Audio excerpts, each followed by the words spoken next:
Good afternoon, folks. It is the day after debrief. I'm here with Chris. This is live.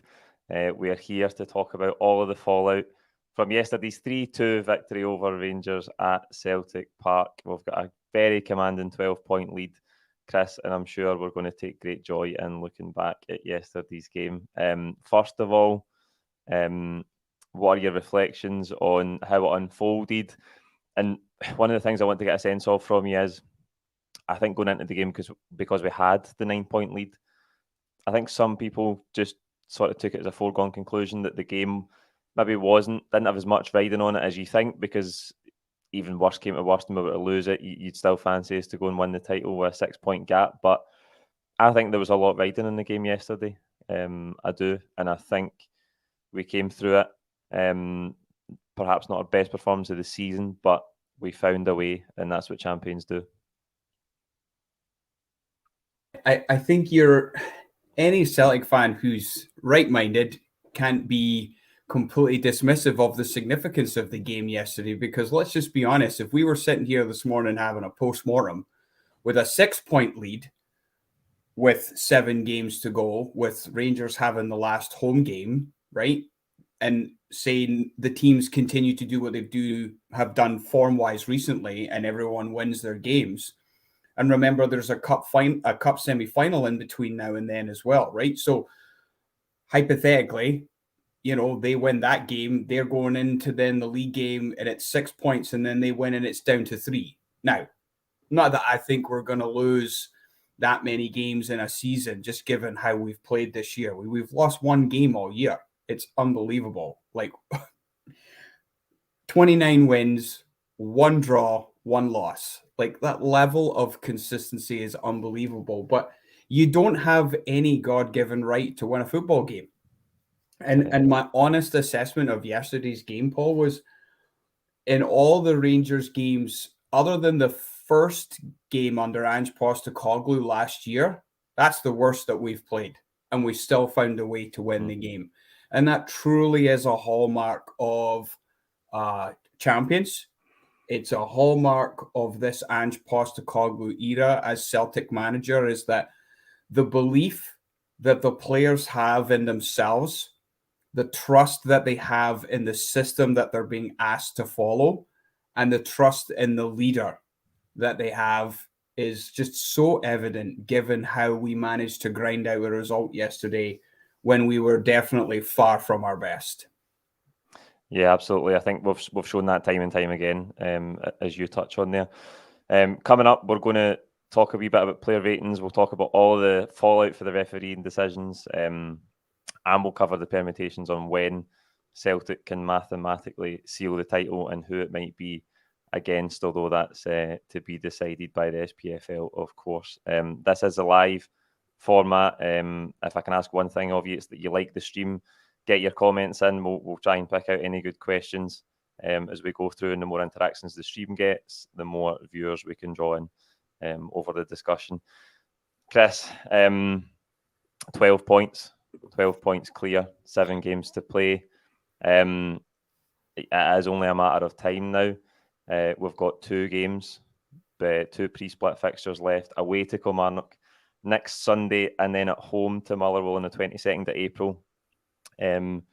Should we win those 2 games, we will almost be home and dry mathematically. So I want to take a quick look at the fixtures, how many points we actually need. Obviously, officially it's 10 because the goal difference is huge, but and if we get 9 points, I suppose mathematically, to ensure it, as if we're going to somehow have a 30-goal swing, we would still need 1 point to mathematically seal it. But there you go, Kilmarnock and then Motherwell. The question is, how does the SPFL break up the split fixtures? I doubt that they'll give us the opportunity to win the league at Ibrox in front of no Celtic fans. Maybe even on the King's coronation weekend. That'd be absolutely lovely. What do you make of that run in, and how do you think? Obviously, there's a lot to be decided in the top 6, in terms of 4th, 5th, and 6th. But how do you see that run in?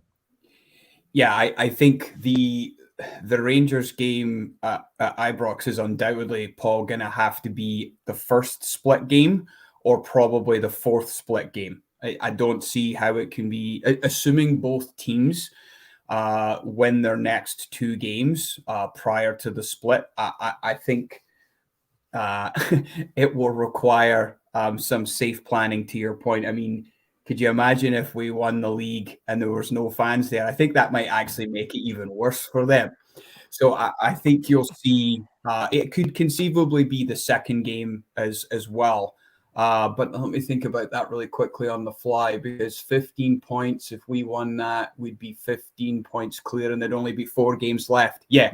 So it has to basically be the first game. I don't think it can be the second or the third. So here's the thing on it though, right? If it was to be the first post-split game, we would be in that situation where if we won at Ibrox, it would technically be one. We would just need that extra point for the goal difference. So we would technically be winning it mathematically, because there's no way that we could have a 30-goal swing. The other thing is, post-split fixture number 4 is a midweek, so I don't think it will be that one. So interesting to see how the SPFL are going to manage that and going to schedule things. As I say, I find it quite doubtful that they'll give us the opportunity to win it at Ibrox. But as I say, it could happen. If not mathematically, then if it's that first game, both teams win the next 2 games, it'll be all but mathematically secured if we win in the first post-split fixture, and it is at Ibrox. Chris, a lot of talk about refereeing decisions yesterday. It was obviously a chaotic game. 5 minutes in, Kyogo's slid one under Alan McGregor. He's offside. That was an easy one. It was a quick check. He was maybe a yard offside. Then Rangers have a goal ruled out. Connor comes into the back post. Morelos pushes Alistair Johnston. News last night and today that Rangers are going to write a letter asking for an explanation about why that was ruled out. I think that might be the easiest explanation in the world for the SFA. Yeah, that's probably not going to be too much of a long response to that. Ridiculous. Like, honestly, talk about sore losers. And let's just be really, really objective here. And it's hard to be objective when you're a Celtic fan, but Rangers have had a ton of decisions go their way this year, right? The Goldson handball is the prime example, right? Like, that's a penalty all day long in that game. And they've had many other decisions go their way. And as soon as there's one decision that they feel is so egregious, they're now writing letters to the SFA. Like, it's absolutely ridiculous. Look, it's a foul. He pushes them in the back, which gives them the advantage to prod the ball into the net.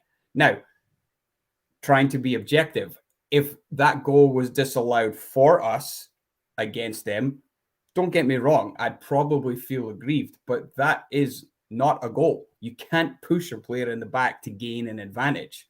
So it just smacks of how desperate they are, that that's what they have to cling on to.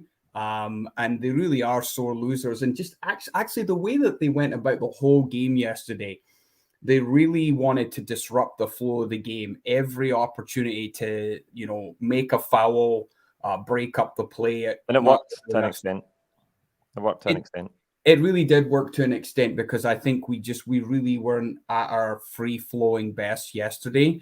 Like, the fluidity, especially in the final third, and even across the back line, trying to build play up the field was a real struggle yesterday. Like, I know you said in the post-match point yesterday that it was unlike Cameron Carter-Vickers, and you took pelters for it. But the reality is he was below the standard that we have come to expect from him.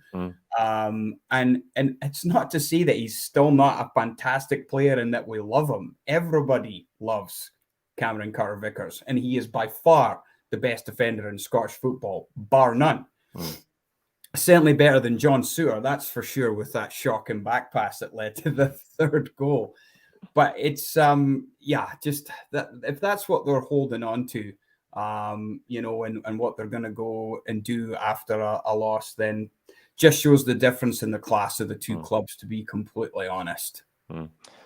I think, to be as objective as possible, it's soft, right? It's soft. It's not the most blatant foul in the world, but when you're jostling at a corner and your marker and Alistair Johnson, when you're Morelos and Johnson's marking you, he's about to stoop to head the ball, and you've got hands in his back, and you push him. It doesn't matter how much. It doesn't matter if it's full force shove, or you've just gave him a wee dunt to knock him over. He can't clear the ball anymore, and you prod it in. I can understand. I can understand why you'd be upset with that. If I happened to the other end, I'd be upset. But I don't think I'd be wanting Celtic to write to the SFA for clarification. It's a very easy foul for the referee to give, and I think if you looked at it for the other side and you wanted to be objective for a Rangers point of view, you would say, why has he got his hands in his back? Can he not just outmuscle him without having his hands in his back and prod it in? He probably could have, and then he doesn't give the referee a decision to make. No end a controversy there, though. I find it astounding that the Rangers manager and the Rangers captain wanted to come out straight after the game and claim that our second goal was a handball. And by the way, the Rangers captain, on a day where he managed to get 2 goals, ever dignified and going straight up the tunnel and no shaking MD's hand after a defeat at Celtic Park, it's no like him. I find it astounding that they were trying to claim Jota handballed that. Ben Davies hits it into Jota for about 2 yards away, and it hits him in the groin. It doesn't even nearly hit his hand. So I think they might have been well advised to actually look at a replay before coming out and saying that they were hard done by and that our second goal shouldn't have stood.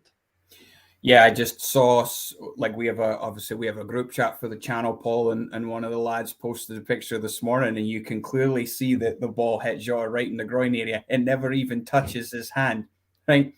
And the bigger problem is, if Ben Davies wasn't such a calamitous defender, the ball never would have ended up in the net in the first place. Like, he had 2 opportunities to clear the ball, the second being even easier than the first. He just has to head it out, and it's a corner.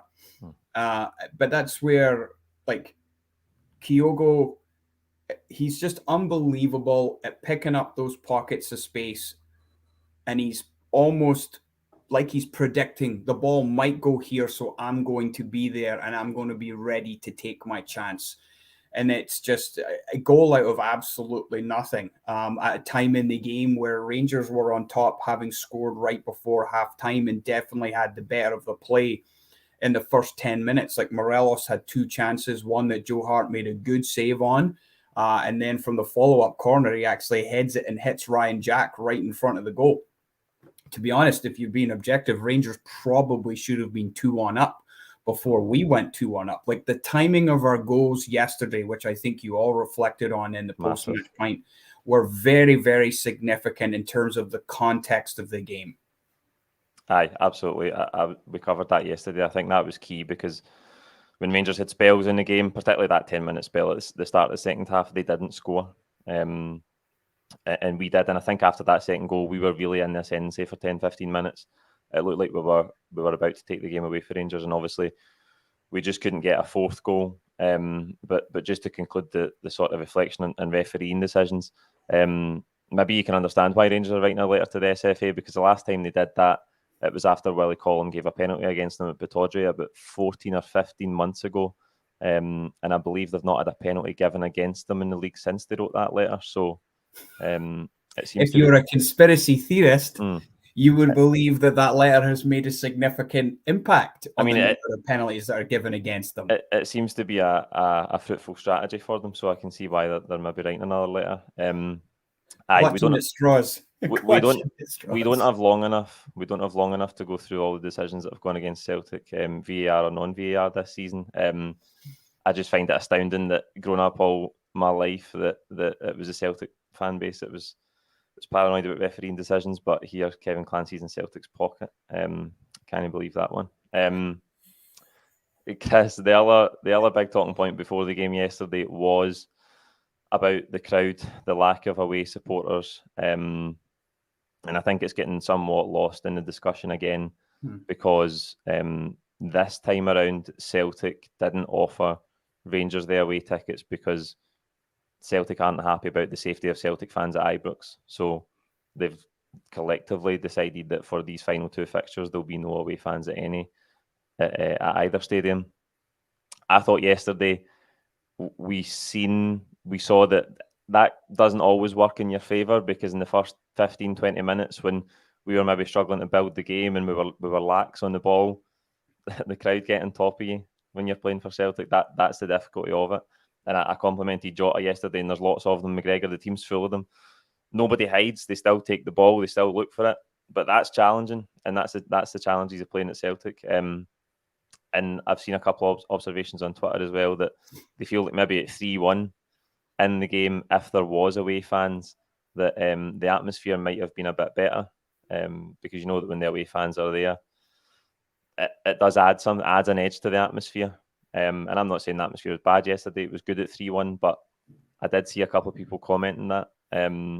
So being in the stadium, I could feel that it's not really about the fans. It's about what happens on the pitch, and the fans will react to what's happening on the pitch, and it will really be the players that decide the outcome. It won't be the makeup of the support. No, and look, fans can have a positive and negative impact on the game. We saw during COVID, Paul, how much of an impact not having fans had in the stadium, particularly for us. And in fact, I think it was actually optimal for Rangers because they weren't feeling the pressure from their supporters during that 10 in a row season, right? So you can look at it from both sides. For Celtic to withdraw the ticket allocation based on fan safety, that is a very reasonable and logical thing to do, right? Fans getting hit with glass bottles and missiles and everything else. So absolutely, right? But this whole lack of fan atmosphere in terms of having the 6,000-7,000 away fans at both grounds was all started by Rangers. The only reason we're here and how it's come to pass is because of them. So the only way it's going to change is if they are willing to go back. But the fact is, given how much we have beaten them over the last, at least definitely the last 6-7 years at Ibrox, they just don't enjoy it, right? They don't enjoy us celebrating in their own ground. And I'll just be really honest, Paul. I've been to both grounds as a Celtic supporter in my lifetime, and it really is taken away from the fixture, which is a world-renowned derby, by not having the sets of away fans there, right? Because you're right. At that point in the game, if we've scored 3-1, you know what's happening. The banter is going back and forth, and you know it does just bring a whole different edge to the game. And I wholeheartedly agree with your assessment yesterday. Is almost this naivety, if you like, that we just had to turn up yesterday and we were going to win the game. And I think that spilled out into the first 15, 20 minutes where there was just this weight of expectation. And then you combine that with the fact that we weren't moving the ball and a lot of players were giving the ball away really cheaply, which we've not seen very much at all in the last 12 months, specifically under Ange. Then you get fans are on the players' backs. They make a mistake, and then the pressure starts to build. But I agree with you on not hiding. And I thought, especially yesterday, Jota, McGregor, and Alistair Johnston, really, there was zero hiding in that game from the three of them. I've really thought they took the game by the scruff of the neck. A lot of the times this year, we've had our most joy and success down the left-hand side of the field. I felt down the right yesterday from Johnston through Jota. We were tremendous yesterday. Yeah, absolutely. And before we come to player ratings, by the way, that's the next section of the video. You guys can get involved in the comments as we run through the team. You can put your player ratings in, and we'll get a consensus as we go through everybody. A comment here about Iwata, more game time for Iwata post split, exciting. We talked a bit about having the post match pint yesterday, Chris. I thought he was imperative for us. I think he comes on about 60 minutes. It's one each in the game, and then 9 minutes later, Jota's going round Alan McGregor to make it 3-1. I think he was vital for us in terms of giving us control in midfield. Yeah, he's got something about him, Paul. I really, really think there's a serious player in there. And again, just Ange knowing that market and having Tomoki, have played for him before as well is just he really is going to be a player for us. And I think, what an embarrassment of riches if you really want to think about it, because on form, Moy, Hatate, and McGregor, they're no coming out of the team, right?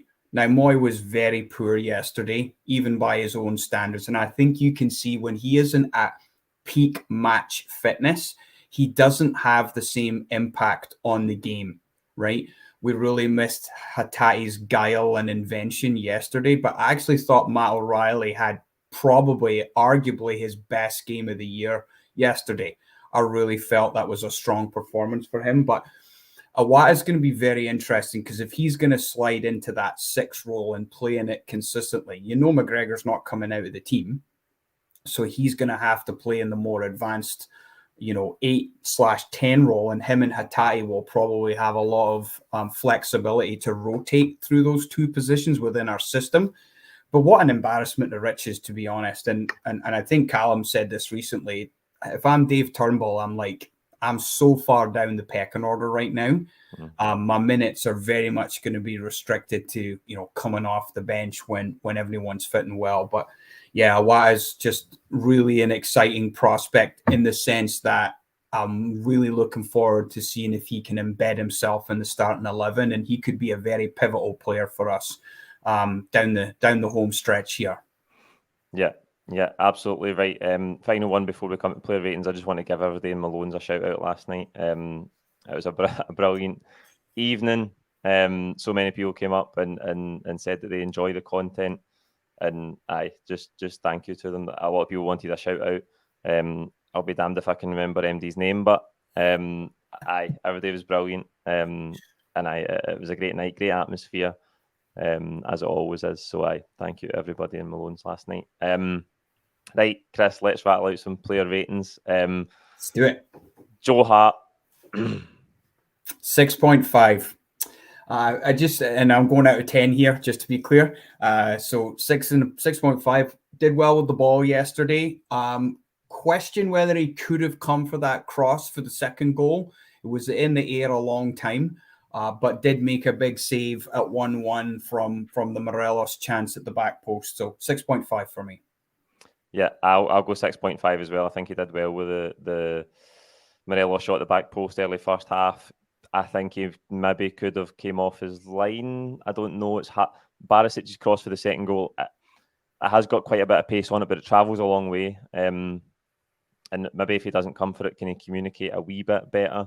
Because I think Alistair Johnston's sleeping and he's not aware that Tavernier's behind him. But I'll go 6.5 for Hart. Alistair Johnston at right back. I'll start with him.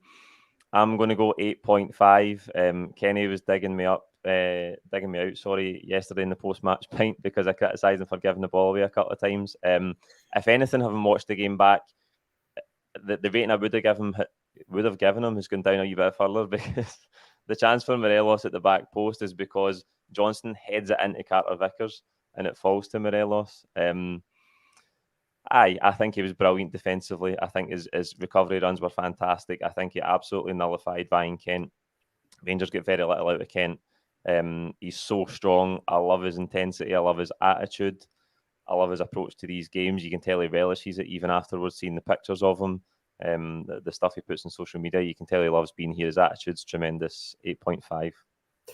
Yeah, sorry, I'm completely with Kenny on this one. You're delusional. He was arguably man of the match yesterday. Look, yes, I got a sponsor man of the match. He did, and I'm a Scotsman who lives in Canada, right? So this might sound like I'm bonus points for Johnston for that, innit? I might be biased, but I had Johnston as a 9 out of 10. Like the one particular run he made yesterday was Tillman absolutely just gets away from Moy. And the recovery from AJ to get back, just absolutely brilliant. And just his play overall, he just loves to compete. loves to compete, and Gary Melrose, bang on. The more and more Alistair Johnston plays, the more and more I just don't miss Juranovic, who I really loved as a right back, but AJ is the whole package, and he put in a couple of brilliant crosses again yesterday, and I'm really starting to see that come out of his game, but he had a tremendous game. I didn't give him my man of the match, just to be clear, but he was a 9 out of 10 for me. Definitely our best defender by far yesterday, very closely followed by probably Starfelt, who we can go to next if you like. Yeah, I mean, listen, don't get twisted. I love Alistair Johnson, and he was tremendous, but I think it maybe spread a wee bit, the sort of indecisiveness on the ball, particularly in the first half, and he had that one late on. But no, I accept he was tremendous. We'll go Carter Vickers first, before we come to Starfelt.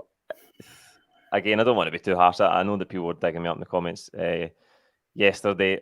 I think if you ask Cameron Carter Vickers, how did you play yesterday? He would say, listen, it wasn't my best game.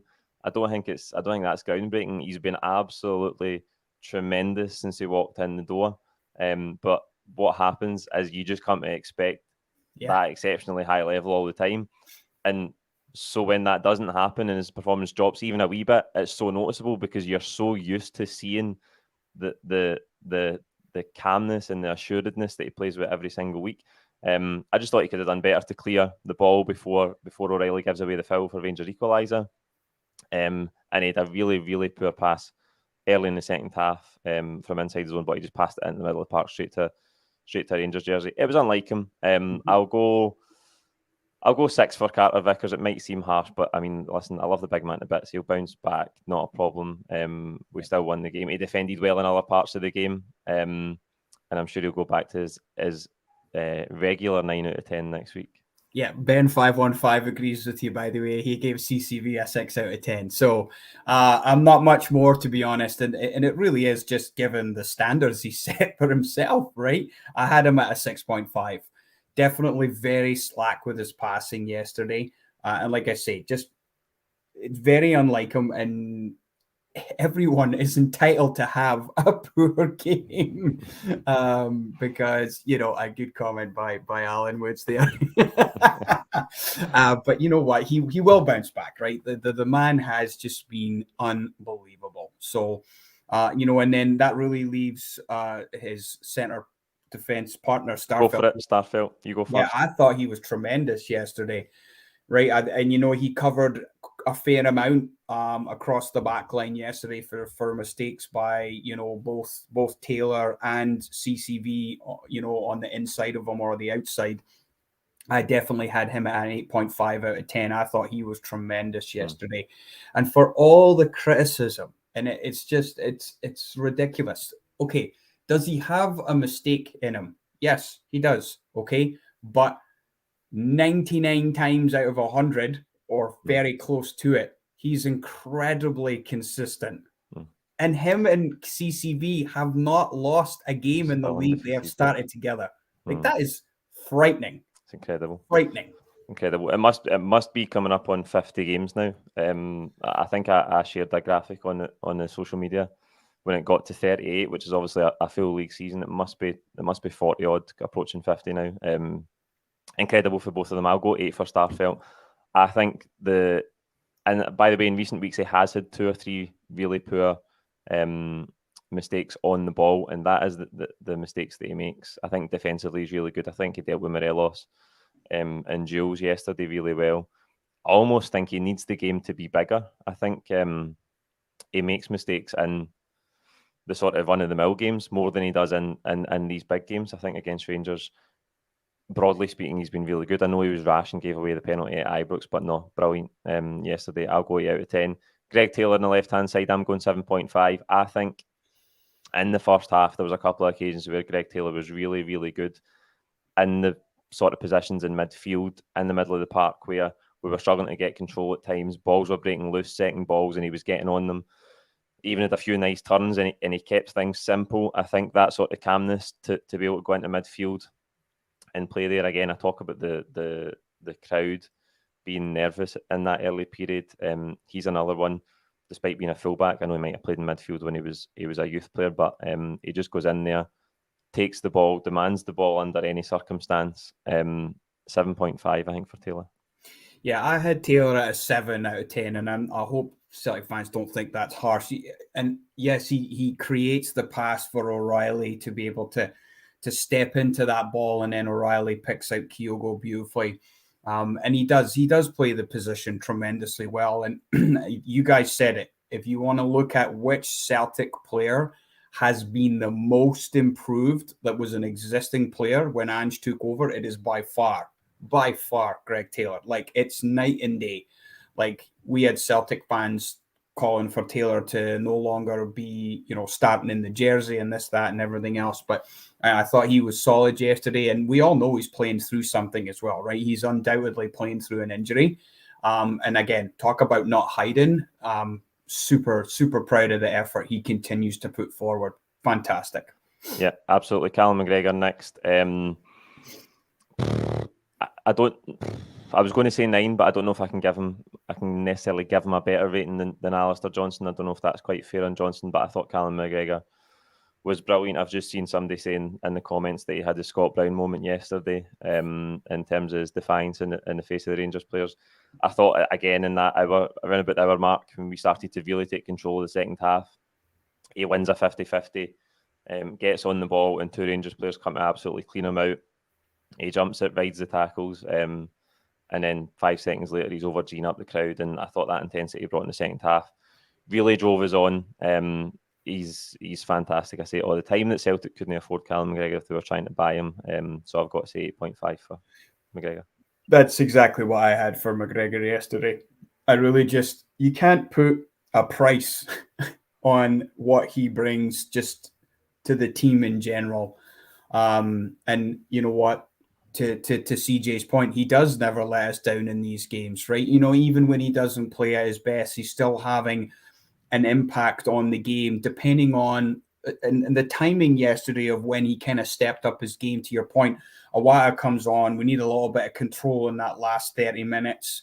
I just, again, and the incident that's going around where he turns away and he's smiling and he's just got that cheeky grin on his face, just goes, got you right where I want you, right? Just absolutely love it. And yeah, that incident, I remember that when he got cleaned out and he just gets up and then 2 seconds later, he's just geeing up the crowd, like you say. Fantastic. And you know what? He really has been an unbelievable captain for the club. We're incredibly lucky to have a player like that. And you're right, we wouldn't be able to afford a player of his stature, that's for sure.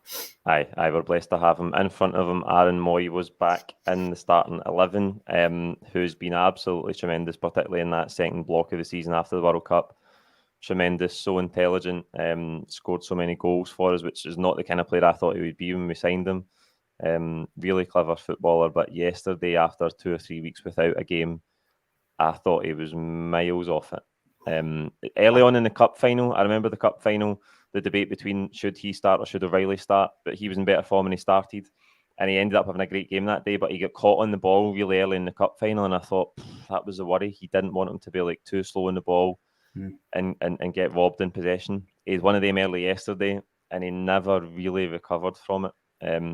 I'm not saying that's the thing that threw his game off. I just think he wasn't sharp. He wasn't up to match sharpness. That's probably just something you need to accept at this stage of his career, the type of player he is. But I need to say 5 for Aaron Moy. Again, I'm sure once he gets up to speed, he'll go back to his consistent best. But 5 for Aaron Moy. Yeah, that's exactly what I had more yesterday, was a 5. It just so unlike him to be so slack in possession, and he also looked a yard off the pace as well, right? So whether he wasn't fully match fit, or if it's a combination of not totally match fit and still maybe carrying a knock, to CJ's point there, that I think the combination of those two things just really, you could see. But you know what? Credit to him for not hiding. Like, if the manager said, can you give me 60 minutes? And albeit it wasn't 60 great minutes, but I can't knock him, because his impact on the team this past couple of months since the World Cup has just been, actually 4 or 5 months, to be honest, with the World Cup being back in November. It's just been unbelievable. Incredible. O'Reilly next to him. Big day for Matt O'Reilly. I said in the starting 11 prediction, it's a great chance for him to go and silence anybody that's really been doubting him. And again, opinion split a wee bit after the game. I was talking to the boys in the pub, and some people thought he maybe wasn't so good. I think he was much, much better. He's brilliant in the build up to the first goal. He takes a great touch, and it's a great pick out to find Kyogo in the middle. Kyogo's not maybe as deep into the 6-yard box as he would usually be. Great turn and finish. All about O'Reilly's setup though, and I think there's periods in the first half where he was good. He got after Rangers. He put in a great tackle early on where I think it might have been Cantwell or Tillman. He took the ball and absolutely cleaned them out at the same time. I don't think he was 9 out of 10, but I mean, I need to say 8 for O'Reilly because I think, and that might be a bit generous, but I think because of the criticism he's been getting, because we know that he's maybe had a couple of issues this season, 8 for O'Reilly.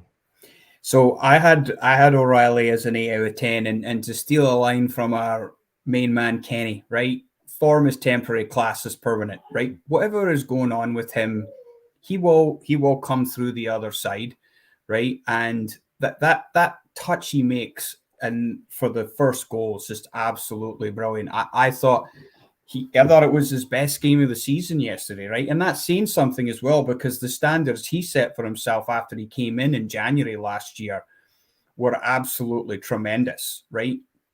I think people forget he has the most assists out of any Celtic player this year. It's going under the radar a little bit, and I think he's come in for some undue harsh criticism. Not saying he doesn't deserve criticism. No player is above criticism. Not wearing this jersey, that's for sure, right? We pay money to go, we buy the merchandise, we're entitled to our opinion. But I thought he really was excellent yesterday, so I had him at 8 out of 10 as well, Paul. Yeah. We'll go Dyson Maeda first. Okay. I think he was quiet. Dyson Maeda in the game. Obviously, ever industrious and covered some amount of ground, but I do think he was quiet in terms of like creatively and in terms of his output. I'm actually struggling just now to come up with a notable moment that I can remember that he was involved in the game. And listen, that just happens. Sometimes the team wasn't functioning at its highest level, particularly creatively going forward for the majority of it. I'll go 6 for Maeda, but listen, I can't. For all I can't pick out anything brilliant he did, I can't pick out anything bad that he did either.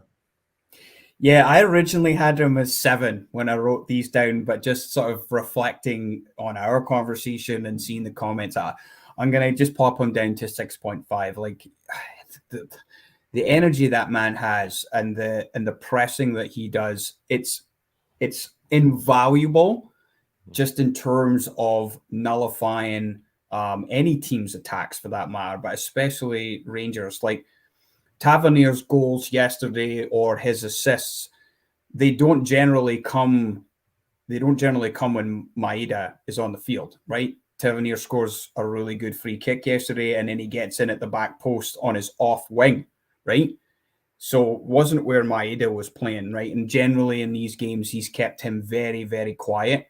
So his work off the ball alone for me, I'll give him a 6.5. But yeah, nothing that stood out where I'm going, wow, what an amazing contribution for that goal or a period of the game. But yeah, absolutely. By the way, just a couple of comments about how many pints I had yesterday. Not as many as you think, I promise you, but you should know if you've watched this channel that this is always how my voice is the day after these games.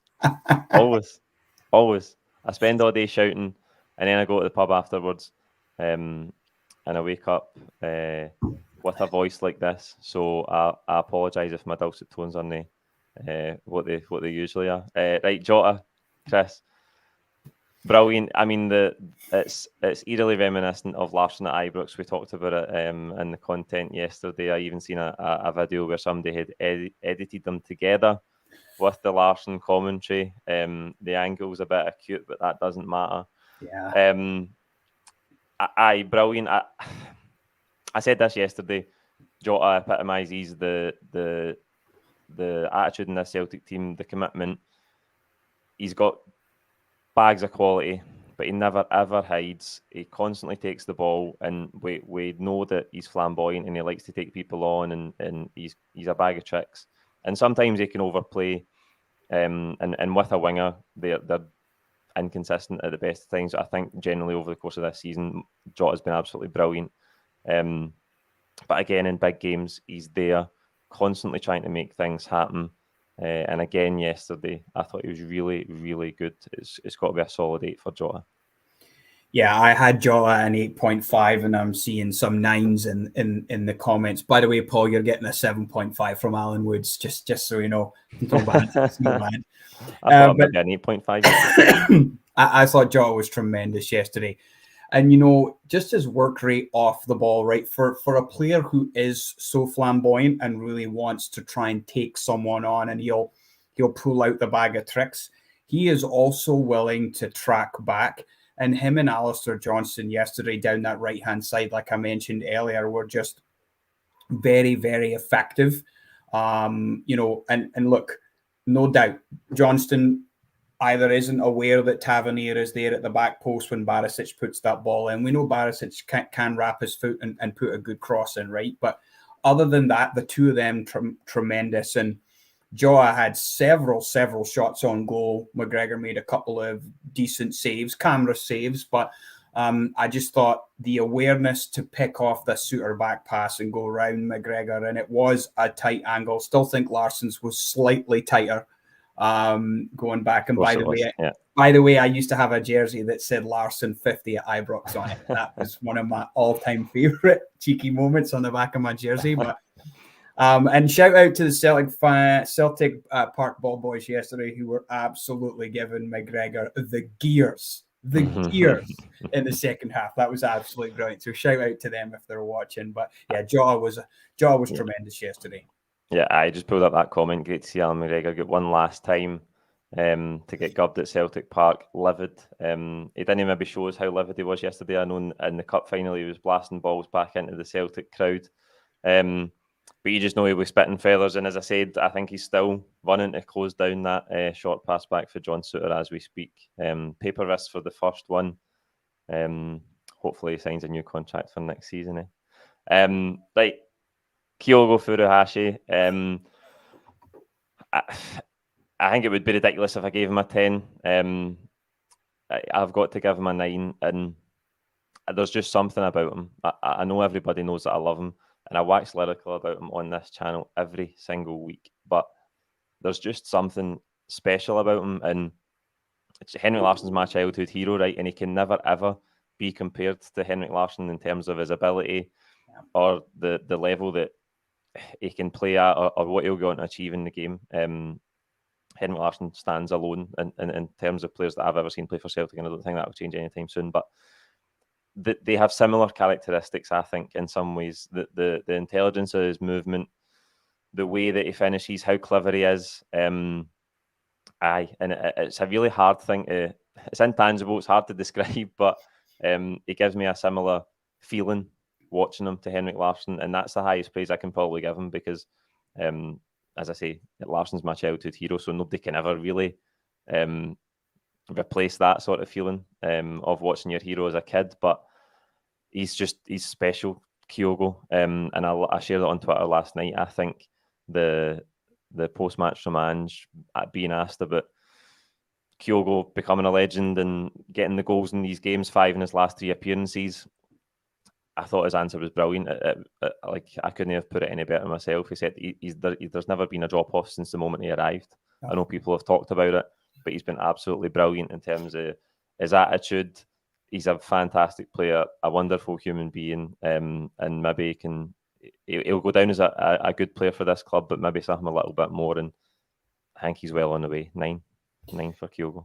Yeah, I had Kyogo at 9.5. Right, he was and he is just an unbelievably intelligent football player. And I think one of the other things that Ange said yesterday in this post-match was just people undervalue how competitive he is, how much he actually wants to win, right? And his desire to just make whatever contribution it is. Like, his pressing off the ball as well is unbelievable. And he's making these intelligent runs all the time. Just look at he's offside for the goal that's disallowed, but just look at the run he makes off the shoulder of the Rangers defender. He chests it down and then he sticks it in the net. It's just like, wow. Like if that was an actual goal, you're just saying, wow. It's the pockets of space. It's just, my God, you said it, Paul, he's going to be a great Celtic player. He could, and I'm not saying he will, he could eventually be a Celtic legend, depending on how long he stays at the club, and how many goals he's going to score. I said it at the start of the season, and if all Celtic fans who watch this channel want to go back, I said, and it was the banner headline, he will score 35 goals in all competitions this season. 28. And I picked him as player of the year. He's got 28, and we have 7 league games, and we have 2 cup games to go. Potentially. I like my chances. No, we will. We will have 2 cup games, Paul. Let's hope so. Let's hope so. Absolutely brilliant. Like, we are so fortunate to have him. Aye. What a player. There's nothing I can say about him that I haven't already said, but he's I don't know what it is, but he's got whatever it is. Kyogo's got it. Last one on the ratings, Rangers -12. Bit frosty at Castle Grayskull today. Bit frosty. Right, okay. That about rounds us up. Chris, any closing remarks on yesterday that we haven't covered already? And just your thoughts about the levels this Celtic team have put up this season and continue to put up. Just feel incredibly grateful. What time to be a Celtic fan, like, really, honestly. Like, you know, it was incredible under Brendan Rodgers, but Rangers were a very inferior football club at that time, right? What Ange is doing now is truly remarkable, and what this group of players is doing is truly remarkable. They haven't beat us in the league since the first game last season, right?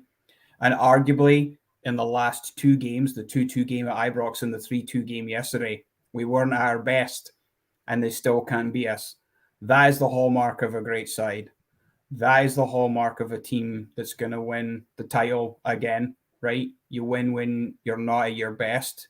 And I can't say, I could maybe count on my hand the number of times this year we haven't put in a great performance. And by the way, it's another game yet that we have scored 3 goals in a game. We're averaging over 3 goals a game. Yeah. We're going to hit 100 goals, and we might surpass 106 points, which would just be absolutely unbelievable record to break. So what a time to be alive, and what a time to be a Celtic fan, Paul. Absolutely. One last comment. Mark's out of 10 for Ange. 10. 10. It's always 10. It's always 100. 10. What an absolute messiah he is. He's unbelievable. Always top marks for the manager. What a job he has done and is continuing to do. By the way, before we round up, we didn't really touch on it through the video, talking about the performance. We were missing, arguably, player of the season yesterday. So if he can come back, we'll be a lot stronger when that Scottish Cup semi-final rolls around. Right, that concludes the live day after debrief. I enjoyed that, Chris. Thank you to everybody who stayed with us through the stream. I think we got up about 500-600 there, and we've still got 500 odd with us. So thank you all. We will do this again, hopefully, after big games. I think with the fallout that happens, it's always good to come and reflect on it the next day. We're very close to 38,000 subscribers. If you watch all the time and you haven't subscribed, or you don't know how to, all you need to do is log into YouTube, click the red subscribe button below. The quicker we can get to 38,000, the better. Thank you all for taking the time to join us on this Sunday afternoon, Easter Sunday, no less. Enjoy the rest of your bank holiday weekend, and we'll see you next week for the build-up to Kilmarnock. Cheers.